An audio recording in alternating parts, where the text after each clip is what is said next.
Hello everybody, Eaglefirefly Gaming here with your next EVE Online video. It's been a while since we've done one of these guide videos. I'm really looking forward to getting into this with you guys. So this is quite an extensive guide. It is on the new Crimson Harvest sites primarily, but really in more detail, the video is a guide on the Tengu subsystems and missiles and implants and all that good stuff. There's a lot of really good information in here for players that don't really know this kind of stuff. But just look at that. Look at that close-up of the rendering there. That's really nice.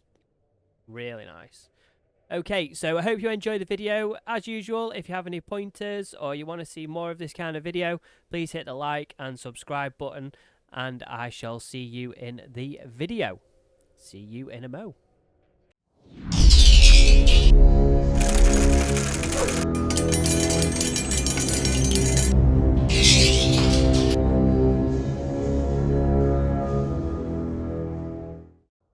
Okay, so we're going to have a little look at the Tengu. So we're going to have a look at this Tengu bit. Now, if you have seen my previous videos on the Crimson Harvest from last year, you'll notice that I ran the Tengu in there, but there was two key points. Number one, I didn't do a guide because I was lazy. And number two, it was a heavy missile fit.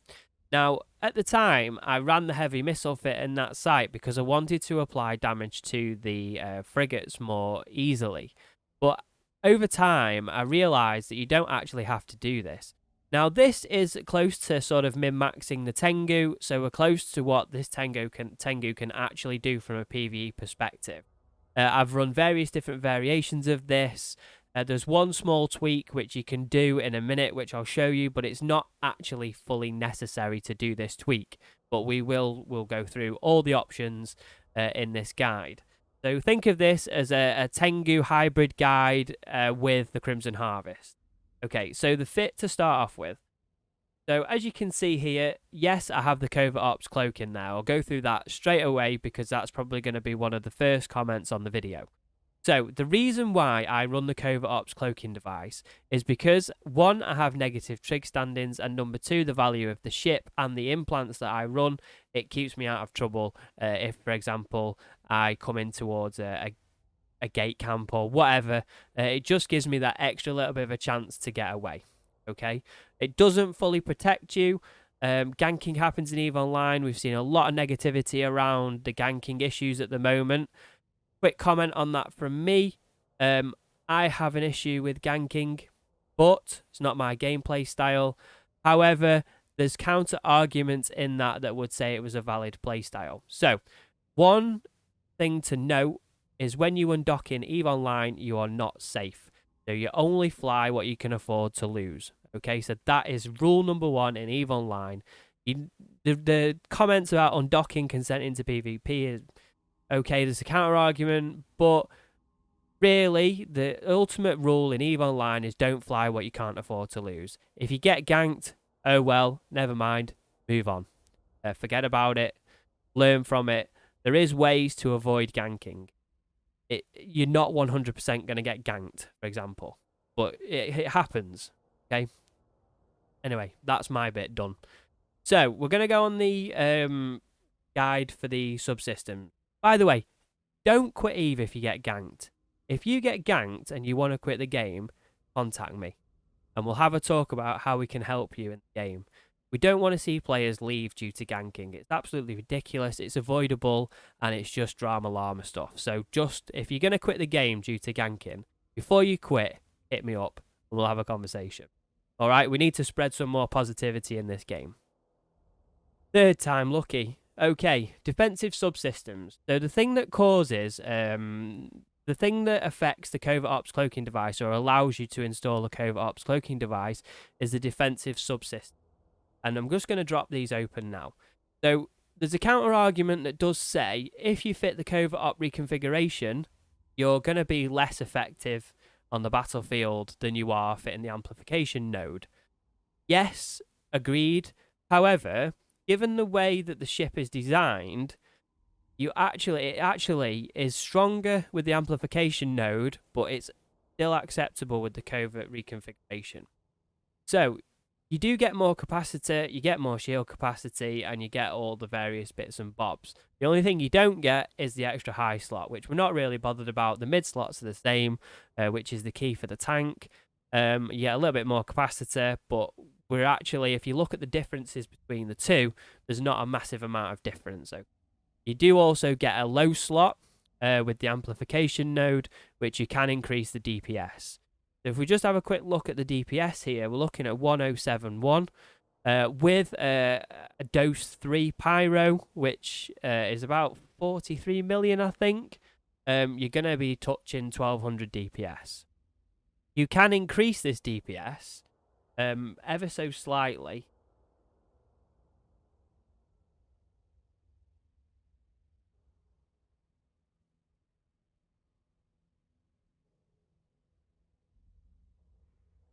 Okay, so here is the fit. That over there. Now, I'm not going to bother with the other subsystems. The other subsystems are what they are. You cannot change the other subsystems. So we've got the accelerated ejection bay, we've got the chassis optimization, and we've also, there is another one here. If you go into chassis optimization, variations, you can do the fuel catalyst. But for this, we're not going to use the fuel catalyst because the fuel catalyst only gives you 2 mid slots. The chassis optimization gives you a mid slot and a low slot. We're acceptable with the tank with the amount of mid slots that we've got. We could add another mid slot on, but we're going to trade DPS. So chassis optimization is the OP, not the OP, is acceptable set. This setup. Graviton reactor, which is going to give you more capacity, and it gives you a balance between mid slots and low slots, and also it gives you power grid, which we're quite tight on power grid here. Due to the various things. So, from an optimization point of view, how can I improve this fit to get more DPS? So if you want 1200 DPS cold, what you're going to need to do is you need to trade the 2 ballistic systems for Caldari Navy ones. You need to swap out the covert reconfiguration to amplification node and have 4 ballistic control systems in those. Now, that does give you about 1200 raw, probably cold, probably a little bit less. But if you were going to do that, I would have 3 ballistic control systems and a tracking enhancer in the low to give you that SIG bonus from them. Because the NPC frigates, that's the reason why we've got the web. They kite you, the missiles don't fully apply, and it just takes that little bit longer to get them down. There's a couple of things here. So the True Sancha web is actually this, and the Dark Blood webs are the best ones because you've got a 15-kilometer optimal range on the Weberfire. The reason why you need 15 kilometers is because they kite you at around 14. So if you get the cheaper ones, you're not going to quite apply that web, and that web, you don't need an afterburner in the sights. You're quite happy just slow boat into the gates. You need the 15 kilometers to slow them down and apply. It's not necessary. You don't have to have the web, but the web will just give you that extra few seconds of time to really grind the sights. So it is an expensive fit. It's 1.3 billion. You can also, as well as the Caldari Navy ballistic control systems, you can also add another 3 Caldari Navy heavy assault launchers. That gives you some room on your power grid to be able to do some other things. Okay, so power grid is key. The all Tech 2 rigs, faster control circuit to make your cap stable, EM shield reinforcer to plug your EM hole, and the operational solidifier so that you get the extra tank from the shield cycles. Okay, and the rest is pretty much self-explanatory. There is a Legion version of this. It's not quite as let's say not quite as cold DPS high, but you've got drones, so you can push 900 DPS without implants in the Legion, which is not quite touching with the Tengu. But if you couple the Tengu and the Legion together, which I'll show in another video, and run the sites together, a dual boxing, it just eats the sites so fast. One of the latest drops that I had, if it's on the character, yes it is, we got a high grade amulet and a few other bits and bobs, a harbinger, and that was worth more yesterday. But the high grade, have I got hard shells? I think I got 3 hard shells as well. There, 51. So that if you have a look at on the community tab, was around a 500 mil drop in one site. So that kind of pays for the launches. So one thing in these events, what you can do is, let's say if you build a 1.3 billion ship, if you do 1.3 billion's worth of loot on the sites and keep going and going and going and say, right, I've made 1.3 billion on the sites, I've broke even. If you get ganked, the ship's paid for itself. Okay, so look at it from that perspective. Each ship that you fly, if you make the ship pay for itself, anything else on top of it is a bonus, and if you get ganked, you can buy another one. Okay, so fly what you can't afford to lose. Sorry, fly what you can afford to lose. Okay, if the ship you're flying has paid for itself, doesn't matter if you get ganked, because you can just go. So always keep that in the bank. Make sure that you have enough ISK in your bank to cover off a loss by 2 times. Not everybody is going to have 2 billion ISK in the bank. It's ridiculous. So you hit your element of risk. This is your risk versus your reward point. Okay. So that's the Tengu.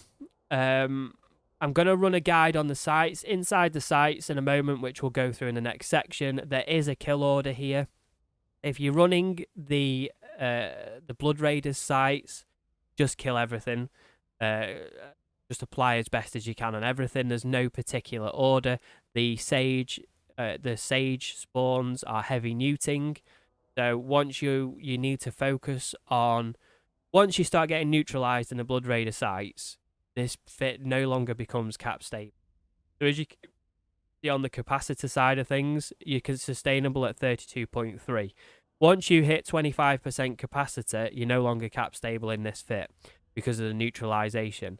It doesn't go down well.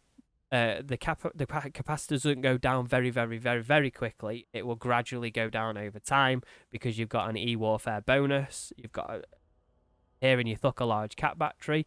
The reason why we use a Thucker large cap battery is because we get the capacitor warfare bonus of 28%. And what that means is it gives you 28% capacitor resistance against neutralizing.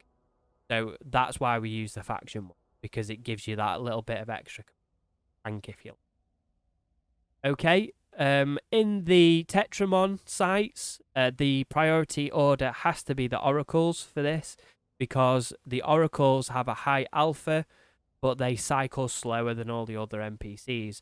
But if you get a wrecking shot from an oracle, or you get 3 oracles and you get wrecking shots all at once, you're going to come into some issues with the tank. Very rarely happens. I think I've had 1 wrecking shot out of, I think I've run 15 sites so far. So the wrecking shots aren't actually a major issue, but they are if you get 3 or 4 spawns at the same time. With implants, the missile range here is 30 kilometers.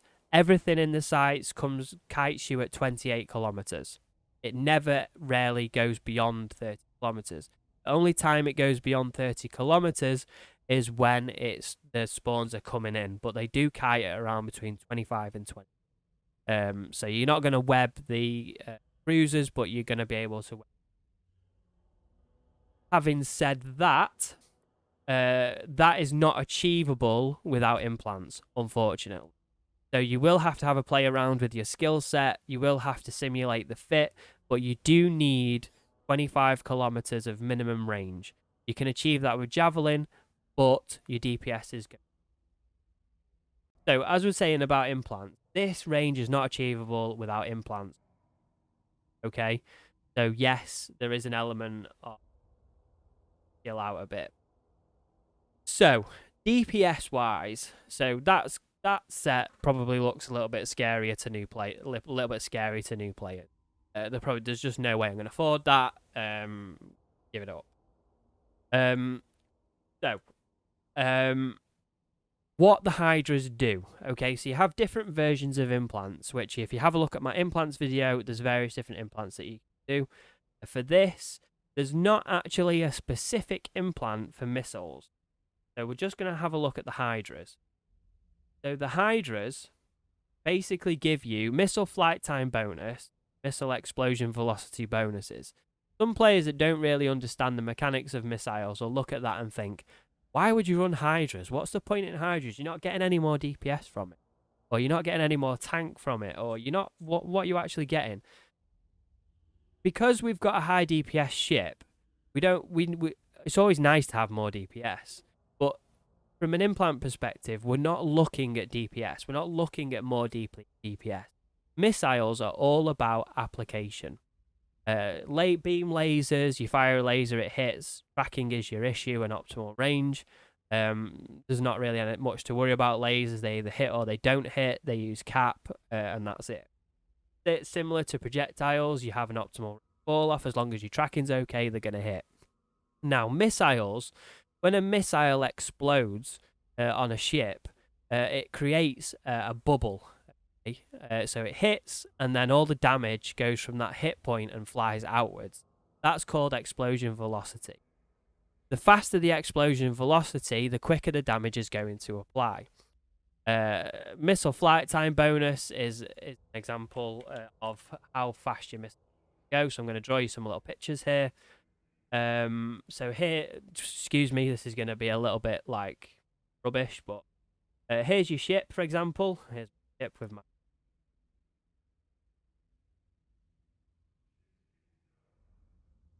ocean. Yeah, okay, fine. Base, because that's side. Base. Okay, here's an NPC. Okay, 1, 2, 3. Okay, this is my file. That looks like a file.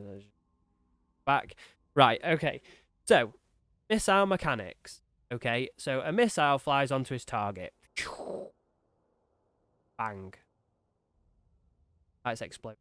Okay, so it's hit the NPC. Let's assume that this is a frigate. The explosion velocity is the amount of damage that flies out through in a bubble.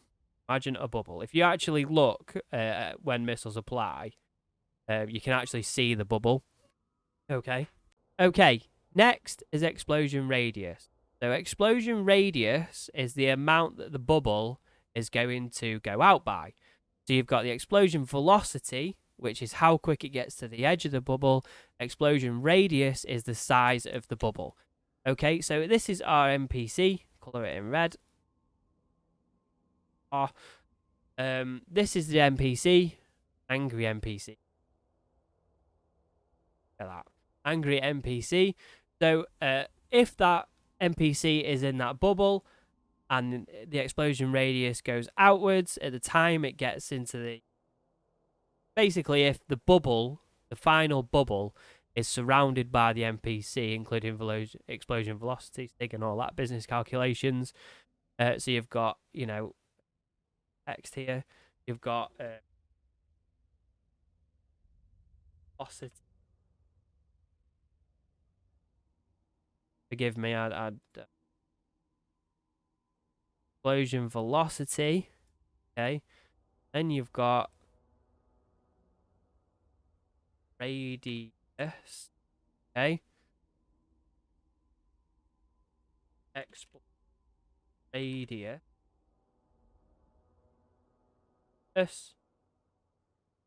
Yeah, explosion radius. So if the NPC is in this bubble of the explosion radius versus explosion velocity at the time, 100% damage is going to be applied to that ship. Okay, now then. No matter what, this bubble does not move. When it impacts, it impacts. That's it. Now, NPCs are always going to be moving. Okay, so let's say the NPC is on the edge of this bubble. So you can see when your missiles are applying damage, actually see how far the NPC is in the bubble, because it fires the missile and you can physically see the damage come outwards, and you'll frequently see the explosion bubble and the NPC moving away from the bubble. If the NPC is only on the edge of that bubble, only 50% of the damage is going to be applied, and so on. And so on. As it moves out of that bubble, it's the less damage, the further away from this bubble this NPC gets, the less damage is going to be applied. So, how do we counter that? We're firing massive heavy rockets, heavy assault missiles at a tiny frigate, and it's just not applying damage, and you'll see very 10, 15 damage going on, and it's like, this is going to take forever, Snorfest, I'm not doing this, whatever. Okay, so this is boring. So, how do we counter that? So what we need to do is we need to do two things. You can either apply, you can pause this, save it, print it off, do a target paint. So there's something called a target painter, okay? And basically what that is, it's a device on the ship that fires a red laser from the ship to the NPC, okay? And what that does, it basically makes the NPC this big to this big, okay? So that's called signature radius. It increases the signature radius by X%, makes the ship larger, which means the ship is going to be inside the bubble. It's still going to be on the edge of the bubble, but more of the ship is going to be inside the bubble because it's increased the signature radius, okay? More damage will be applied. However, through testing, Target Painter, in this circumstance, doesn't apply the damage as much as what a web does, okay? So, why do we use a webifier? Okay.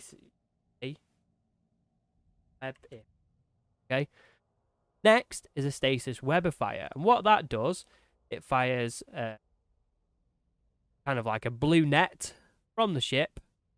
It's let's do this one. Fires a blue net round the ship, hugs the ship, and it basically turns it into a snail. I am a snail. Okay. So it's now a snail. Okay. So what that means is the ship is still moving away. Oh no, we've used the wrong colour. The ship is still moving away from us, but it's moving at a slower pace, okay, because it's a snail. So what then happens is the missile, this new heavy assault missile, comes out of the ship, okay, it explodes on the ship. Let's say at this point the ship is here, okay, so it goes here, okay. So then we've got the explosion velocity, comes out, this, I need a pen for this. And then the bubble, it might just be on the edge of the bubble, okay, because it's slowed it down. So it's not quite outside the bubble, it's inside the bubble. So what's going to happen here, 80% damage-ish, is going to be applied. Okay, so you can quickly see here, just firing a missile out, and we've gone from maybe 20% damage without 20%. Maybe gone from 20% damage, then we've used a target painter, we're only going to get 50% damage, but we've now used a webifier, which slows the target down, and we've now got 80% damage. So what that might give you is an extra 3 seconds, okay, but in 3 seconds per ship. But if you break that down over a long period of time, it means you're going to be able to run more sites. So what would you rather fit? Would you rather fit an afterburner, or would you rather fit a web? Okay, you don't really need an afterburner because you're going to get a web down anyway. So what's the point? You may as well slow boat to the gates. May as well fit a web, get 80% more damage, and you can run the sites faster. Okay, it's not necessary, but when we're talking here, we're not talking about big margins. When we're talking about the difference between 20, 30, 40 DPS, it makes a big difference. Okay, so that's a guide on the Hydras. The other implants that we've got heavy assault missile implants, 105 implants, which gives you a damage modification bonus, missile precision bonus, which gives you an explosion radius bonus, okay, of 5%. So the size of the radius is increased. Target navigation prediction, again, it gives you a velocity bonus, so it makes the bubble smaller and harder. Then you've got rapid launch, which increases the rate of fire. Now, all of these, basically, all of these things can be earned through Concord LP. So go back and have a look at my incursion videos. You can basically get these for a lot cheaper than what you can off the market. You can run incursions. You can get Concord LP from doing incursions, earn ISK to buy the implants, and away you go. So this is something that you can aim as a goal to build up over time. So when people look at goals, you could just go and Plex your account and go and buy all this stuff off the market, and away you go. But EVE is all about goals. So if you want to give yourself a goal which says, I want to build this ship in this certain way, it gives you a target to build it all. All of these things here, like the Caldari Navy heavy assault missile launchers, maybe not the True Sancho ones, bad example, Caldari Navy ballistic control systems, you go and run Caldari Navy missions at level 4 and earn Caldari Navy LP, you can get these modules for yourself. Okay, so you can go and run the missions, earn IS doing the missions, then you can go and, look, we've got criminals in the station. Hanking gone on, let's have a look.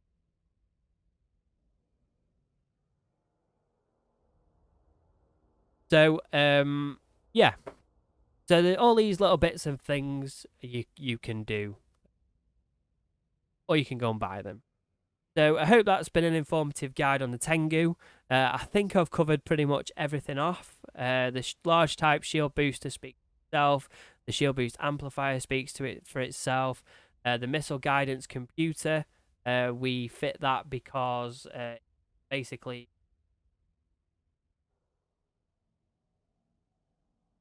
we can change this for missile precision to. By the way, that's this here. This is how I understand it. Okay, if I've got any of this wrong, pull me up on it and then tell me, because that's exactly how I see how it is. So that's from my self-taughtness. So if I've got this wrong, let me know. I don't think I have, but let me know. So I'm not like a pro. So where was I going with this? So the missile guidance computer, at the moment here, we've got a missile precision script loaded, which means we can apply missiles more easily to ships. We can change this for a range script, which gives us more flight range. Which probably give you another 5 kilometers or. Okay, cool. So let's go and have a look at a site, and we'll go through the site quickly. Okay, so here we are. I didn't know that a Kronos had nipped in here. This is going to be interesting, isn't it? Okay, so I'm in the next room now, but with the Kronos, so I'm not quite sure how this is going to go. The Kronos is probably the most OP ship for this, alongside a Vindicator. As you can see, the Kronos is just one-shotting everything. But a bit slow, so it might be that we can pip the Kronos to the next gate, but the chances are that the Kronos is going to beat us in the contest. But we'll wait here anyway. We've got our ult sitting on the gate. I didn't see that. I was caught napping there, but that's fine. Okay. So we want to start on everything from cruiser downwards. So we'll start on the cruisers and then go with the frigates. Actually, the Kronos is probably going to help us here because it's just going to one-shot everything. Which is fine. It means we can go on to the next room on the next spawn. May as well get my ult in here now. These, by the time, whether it's an MWD fit or not, I'm unsure.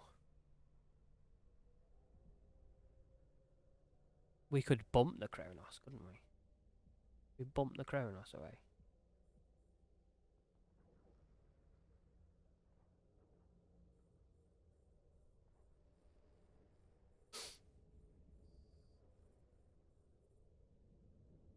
Is bumping a valid playstyle now? Oh.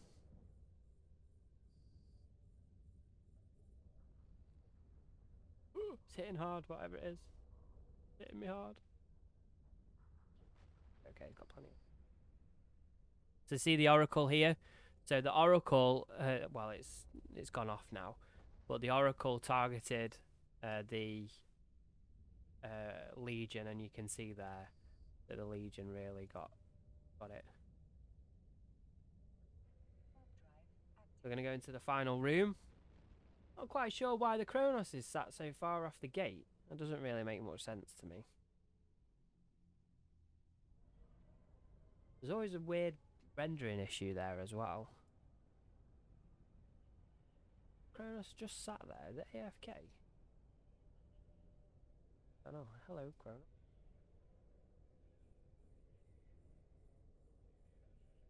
So on this one, then we can run we can try and run this solo. Hopefully we can try and get through this site before the Kronos gets here. So we're going to focus on that oracle.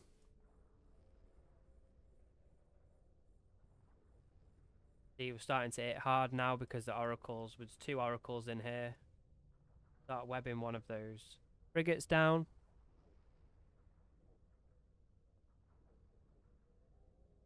Good. No, we're getting guidance disrupted now.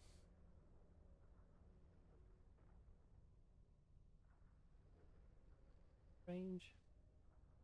We're probably going to have to go on to these because we're guidance disrupted.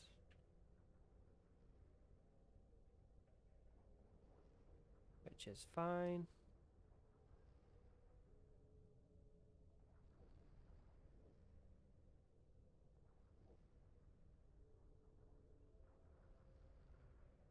Taking a bit of heat now. Okay, so we can start taking one of these. See how hard those oracles hit.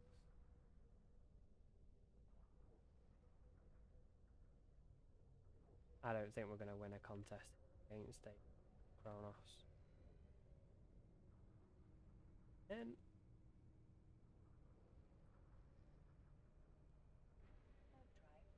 so at least you can see, it shows you the tank of the Tengu. You can see that right now. The Kronos is coming in. Okay, because we're going to come in 2. Drop some hammerheads.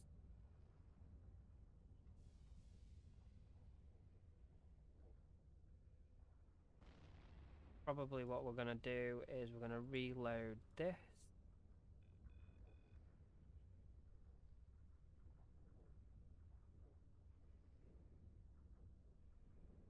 The battleship will come and... Oops. Nope. Do that. Got safety on, so we're fine. The battleship may or may not come. If it does, we're going to overheat.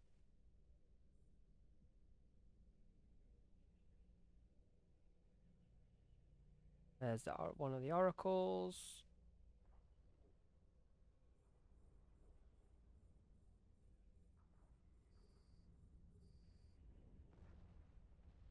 See, the Kronos is just going to one-shot everything.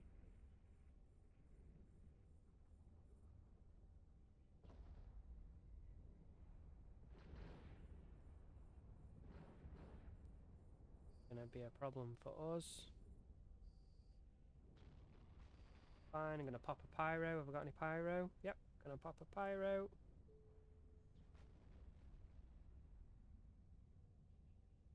Get the Legion on the oracle.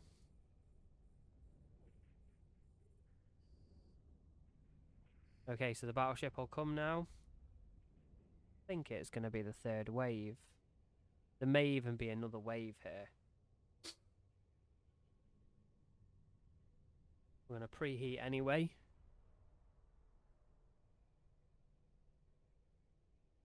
Patiently waiting. There it is. Here it comes.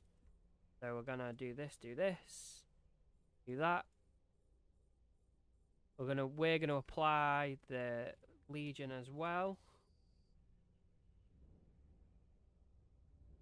That Kronos is going to smash us. Yeah, it was worth a shot anyway. What kind of loot is in there?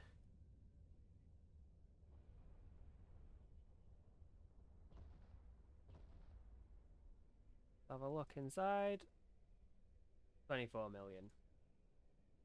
Not bothered. So, that is the Tetramon site. Oh, I can claim a reward here.